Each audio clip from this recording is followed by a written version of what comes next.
Bonjour à tous.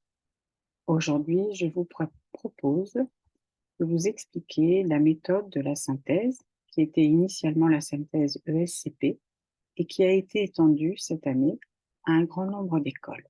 Voilà, je vais maintenant partager mon écran avec un document qui est mon cours sur la synthèse. Voilà, vous voyez apparaître. Et je vous propose maintenant de suivre les explications pour cet exercice. Il s'agit tout d'abord de bien comprendre que c'est une épreuve en 4 heures, donc une épreuve plus longue que la contraction de texte, et que lors de cette épreuve, vous allez être amené à confronter 3 textes de 3 auteurs différents. Ces auteurs sont en général 2 auteurs contemporains ou du XXe siècle et un auteur plus ancien, le plus souvent du XVIIIe ou du XIXe siècle, des auteurs comme Rousseau par exemple, le philosophe des Lumières, ou Tocqueville. Vous allez produire un texte qui suit des règles extrêmement précises et la connaissance de cette méthodologie est importante dans la note, même si évidemment, ça n'est pas le seul point important. Donc tout d'abord, vous allez produire un texte qui commence par une question, la problématique, c'est-à-dire l'angle sous lequel vous confrontez ces 3 textes. Elle doit être en mesure de saisir l'unité de ce corpus. Ensuite, votre texte sera composé de 3 paragraphes, commençant chacun par une question qui répond à la problématique générale. Donc, dans votre texte, vous aurez 4 questions. La première question qui est la problématique et 3 sous-questions qui introduisent chacune les paragraphes. On doit voir très clairement sur la feuille la première question et les 3 paragraphes qui se détachent. Dans chaque paragraphe, il est impératif de citer chacun des 3 auteurs à chaque fois. C'est ainsi que la confrontation peut avoir lieu. Vous ne pourrez pas obtenir une note satisfaisante si dans un des paragraphes, par exemple, vous excluez un des auteurs. Il n'y a pas lieu de faire une introduction, il n'y a pas lieu de faire une conclusion. Alors maintenant, nous pouvons nous demander, savoir comment travailler, dans quel objectif, quels sont les points d'évaluation de cet exercice? Eh bien, comme d'habitude, en culture générale, il va s'agir d'abord de bien comprendre, d'avoir bien compris les textes. C'est ainsi qu'il est absolument nécessaire, pendant les 2 années de préparation, de lire régulièrement des essais, des articles de presse, afin de s'entraîner à la compréhension. Bien sûr, la deuxième chose concerne la maîtrise de l'exercice, tout ce que je viens de vous expliquer précédemment.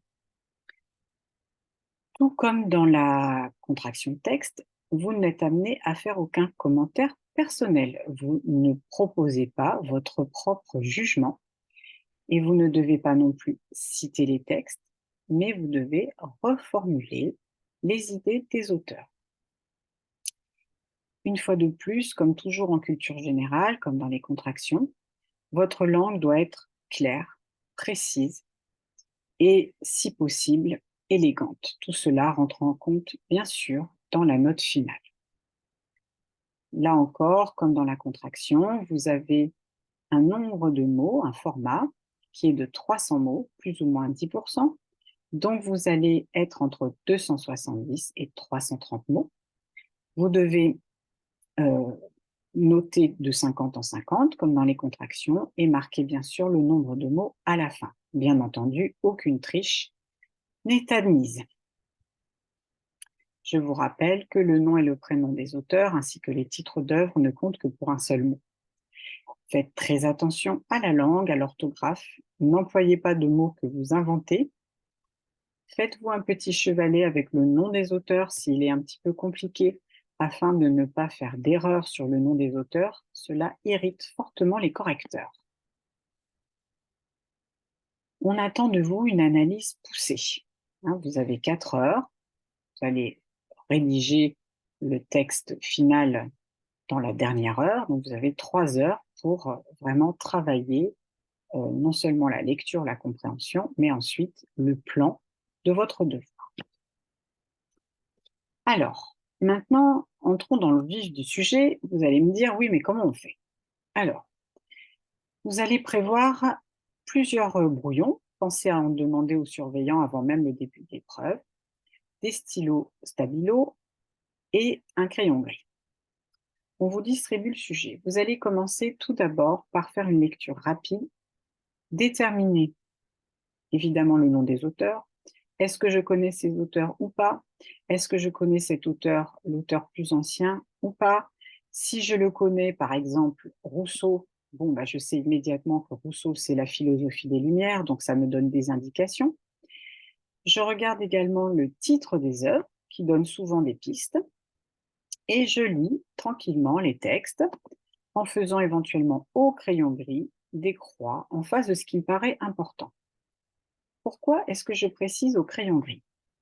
Parce que, surtout quand vous allez lire le premier texte, vous allez avoir apparaître plusieurs thèmes qui vont vous sembler intéressants.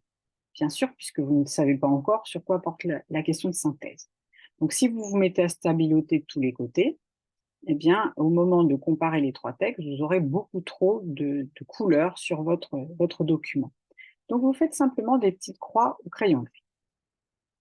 Ensuite, vous arrivez à la fin de cette première lecture, qui est assez rapide. Vous allez déterminer, peut-être déjà à ce moment-là, eh bien, la problématique, le point de confrontation. Si vous n'avez pas encore vraiment la question, vous allez au moins trouver le thème, même si ce n'est pas encore la problématique. Et puis peut-être que vous aurez déjà perçu quel est l'auteur qu'on appelle l'intrus, celui qui se démarque un petit peu des 2 autres. Bien entendu, le principe n'est pas de vous donner 3 auteurs qui disent la même chose, sinon ça ne serait pas drôle. Il faut que vous ayez des points d'accroche pour comparer les textes. Maintenant, on arrive dans le vif du sujet. Vous allez reprendre votre lecture avec votre brouillon. Et cette fois-ci, vous allez lire tranquillement, en stabilotant les idées importantes, mais qui sont les idées sur lesquelles vous avez remarqué qu'il y allait avoir confrontation. Ça, c'est vraiment important. Et sur votre brouillon ou dans la marge, mais il y a rarement beaucoup de place, vous allez commencer à reformuler ces idées, à les réécrire avec vos propres mots à vous sur le brouillon. Et vous faites ainsi les 3 textes l'un après l'autre. Donc, quand on arrive à la fin de cette étape 2, qu'est-ce qu'on voit? Eh bien, on a un brouillon, peut-être un brouillon par texte, pourquoi pas, sur lequel on a résumé les idées les plus importantes. Et elles sont déjà reformulées. Et ça, c'est très important parce que ça va vous faire gagner du temps pour la suite. Ensuite, on arrive à la 3e étape qui est la confrontation proprement dite. Donc, vous allez chercher la problématique, évidemment générale, et les 3 questions qui permettent de répondre à la problématique. Vous voyez que ce travail ressemble au travail qui est attendu dans une dissertation, puisque chacune des sous-questions qui ouvrent chacun des paragraphes répond à sa façon à la problématique plus générale. Ces réponses doivent s'enchaîner de façon cohérente. Il peut arriver qu'au cours du travail, vous décidiez d'inverser l'ordre des questions et donc des paragraphes. Alors, très souvent, on dit qu'on utilise la formule quoi, pourquoi, comment, mais attention, c'est juste une piste de travail. Ça peut ne pas forcément s'appliquer à tous les cas.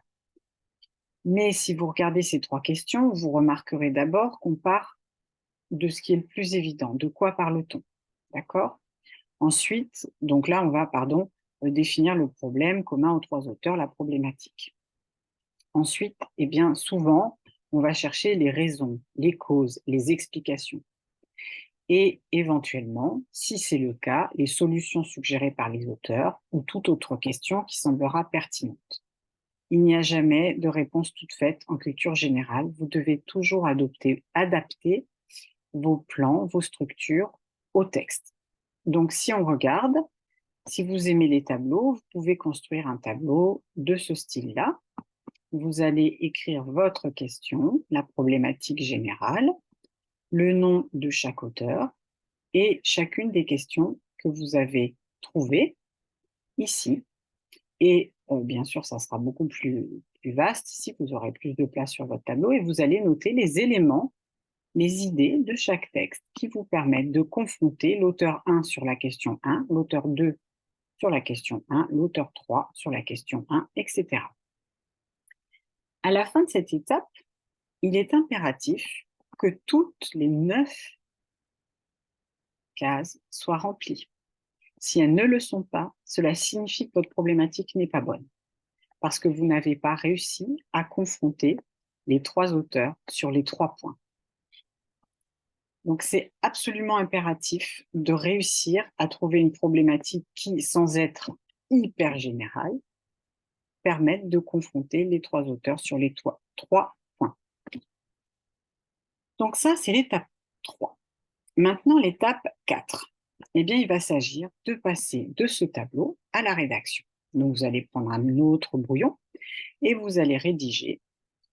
Ça va assez vite, normalement, puisque vous avez reformulé lors de l'étape 2. Vous allez rédiger le premier jet de votre devoir. Donc, la question générale, la question 1 et les 3 éléments de réponse qui vont confronter les 3 auteurs, sans oublier des mots de liaison pertinents. La question 2, la confrontation des 3 auteurs, et bien sûr, on n'est pas du tout obligé qu'ils soient dans le même ordre ou qu'ils soient dans l'ordre dans lequel ils sont présentés dans le sujet, bien sûr. Là encore, je relis les textes par des mots de liaison pertinents. Et encore une fois, troisième étape, le paragraphe 3 qui commence par la troisième question et je confronte les 3 auteurs. À la fin de cette étape, bien sûr, il s'agit de compter les mots.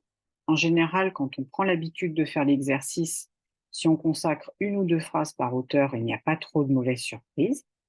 Bien sûr, si vous avez trop de mots, eh bien, il faudra retravailler en enlevant des mots depuis le début du texte, pas seulement à la fin, bien sûr.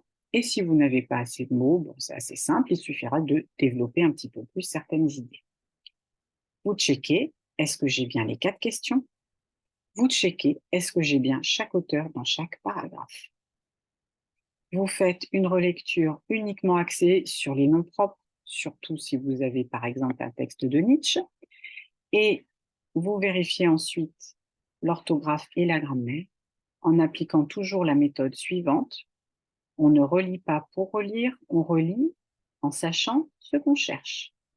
Ce qui signifie que si vous avez un problème avec A accent, A sans accent par exemple, eh bien vous allez relire en ne cherchant que les A. Si vous avez la malencontreuse habitude de ne pas accorder vos adjectifs avec vos noms, eh bien vous allez faire une relecture qui va s'appuyer uniquement sur la recherche des accords non adjectifs, etc., etc. La relecture doit toujours être critique. Vous ne cherchez pas toutes les fautes comme ça au petit bonheur la chance. Et on est arrivé là à peu près à la fin de la 3e heure. Il vous reste 1 heure pour mettre au propre. N'oubliez pas, la graphie est un moyen de communication. Vous devez écrire pour être compris. Votre copie doit être agréable à lire, propre, ne pas nécessiter de chausser une loupe ou des grosses lunettes. Et il ne faut pas non plus qu'il y ait trop de ratures, trop de blanco, surtout quand les copies sont scannées. Et vous pouvez sauter des lignes entre la question générale et la première question et entre chaque paragraphe. Voilà, quand vous avez fini tout ça, il est à peu près -20 et vous avez encore un petit moment pour relire, vérifier encore une fois l'orthographe des noms, les dernières fautes d'orthographe et vous avez terminé. Voilà, c'est un exercice exigeant qui nécessite de la méthode et qui nécessite aussi un bon entraînement, c'est-à-dire l'habitude régulière de lire et de se confronter à des textes théoriques, des essais, des articles de presse.